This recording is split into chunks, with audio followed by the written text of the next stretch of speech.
ప్రజాస్వామ్యంలో ప్రజలే ప్రభువులు. వారే అంతిమ నిర్ణేతలు. వారు తలుచుకుంటే ఎవరైనా రాజు అవుతారు. ఆగ్రహిస్తే రాజు కూడా గద్దె దిగుతారు. ఇంత అందంగా, అభివర్ణితంగా, బలమైన విధానంగా ప్రజాస్వామ్యాన్ని రూపొందించారు. మరి ప్రజల నుంచి ప్రజల నేతగా ప్రజల కోరుకున్న ఎన్నుకోబడిన వారు అంతా సేవకులే అవుతారు. ఇది ప్రజాస్వామ్య మౌలిక సూత్రం. ప్రజలు తమ పనులు, అవసరాలు ముక్కుముడిగా చేసుకునేందుకు ఏర్పాటు చేసుకున్న వారే ఈ ప్రజా ప్రతినిధులు. ఇప్పటిదాకా చూస్తే దేశంలో ప్రజా సేవకులు ఒక లెక్కలో ఉండేవారు. డిలిమిటేషన్ పుణ్యమా అని వారి సంఖ్య ఇంతకు మరో 50% పెరిగి ఎటు చూసినా సేవకులే కనిపిస్తున్నారు అన్నమాట.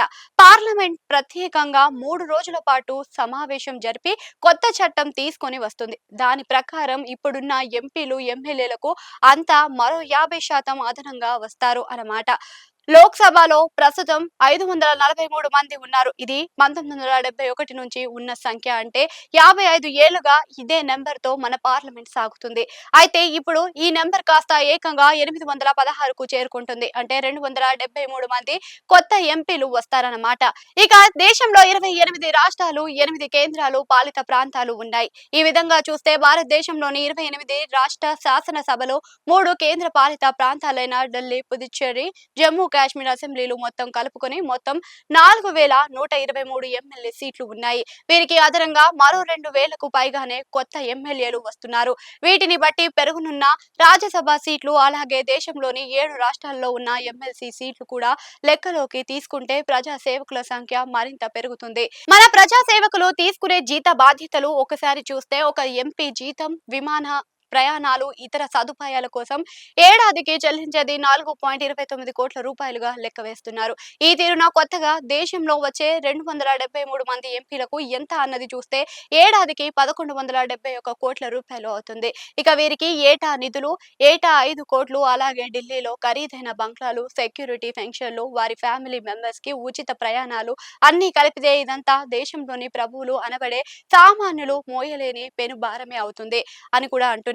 అదే తీరున ఎమ్మెల్యేలకు ఇచ్చే జీత బాధ్యతలు, వారికి సదుపాయాలు, వారికి అందించే పెన్షన్లు, వారి కుటుంబ సభ్యులకు ఇచ్చే రాయితీలు అన్ని లెక్క వేస్తే తడిసి మోపెడు అవుతుంది అని అంటున్నారు. ఈ పెరిగిన సీట్లకు వచ్చే సేవకులకు రానున్న 5 ఏళ్ల కాలంలో దేశంలోని ప్రభువులు అనబడే ప్రజలు చెల్లించుకునే మొత్తాలు కూడా, లేదా ఆర్థిక భారాలు చూస్తే కనుక ఏకంగా 40,000 నుంచి 50,000 కోట్ల రూపాయలు అవుతుందని స్థూలంగా వేసుకున్న అంచనాగా మేధావులు చెబుతున్నారు.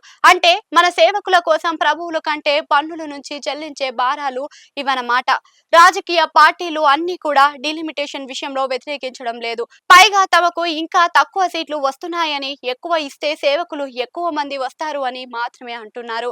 అంటే ఏ పార్టీ అయినా తమ రాజకీయ ప్రయోజనాలను చూసుకుంటూ డిలిమిటేషన్ కు సూత్రప్రాయంగా ఓకే చెబుతుంది అని అర్థం. సీట్లు పెరిగితే రాజకీయ పార్టీలు అన్నిటికీ ఎంతో లాభమే. ఎవరికి స్థాయికి, ఎవరి సత్తాకు తగిన విధానంగా ఈ లాభం వర్ణిస్తుంది. కానీ ఈ మొత్తం వ్యవహారంలో భారాలు మోసేది, దీర్ఘాలు తీసేది మాత్రం పన్నులు చెల్లించే సామాన్యుడు అని అంటున్నారు. ప్రతి ఒక్కరూ కష్టపడి చెల్లించే పన్నుల నుంచే ఈ భారాలను మోస్తారు. ఇక ప్రజా ప్రతినిధులు సభలకు ఒక ఏడాదిలో గట్టిగా హాజరయ్యేది 50 నుంచి 60 రోజులు మాత్రమే. అది కూడా టంచనుగా వెళ్తేనే అని అంటున్నారు. ఇక చాలా మంది ప్రజా ప్రతినిధుల మీద క్రిమినల్ కేసులు ఉన్నాయి. ఈ లెక్కన చూస్తే దేశంలోని ఎంపీలో 46% మంది పైనే ఈ విధంగా కేసులు ఉన్నాయి. అలాగే మొత్తం ఎంపీలలో 93% మంది అపర కోటీశ్వర్లు. ఇలాంటి పరిస్థితులలో పాత సేవకులు సరిపోవడం లేదు. కొత్తగా మరింత మందికి ఛాన్స్ ఇస్తామని బిల్లు తెస్తున్నారు. అయితే ఈ మొత్తం వ్యవహారంలో నోరు ఎత్తాల్సింది, ఆందోళన చెందాల్సింది పార్టీలు కావు. వారు చేసేది కూడా తమ రాజకీయ ప్రయోజనాల కోసమే. మేము ఈ పెను ఆర్థిక భారాలను మోయలేం, మాకు ఉన్న సేవకులు చాలు అని ప్రభువులు గొంతు లేవాల్సిన చోట అంతా మౌనంగా చోద్యం చూస్తున్నారు. ఎందుకంటే అసలైన ప్రభువులు వారు కారు అన్నది ఎప్పుడో తేలిపోయింది కాబట్టి.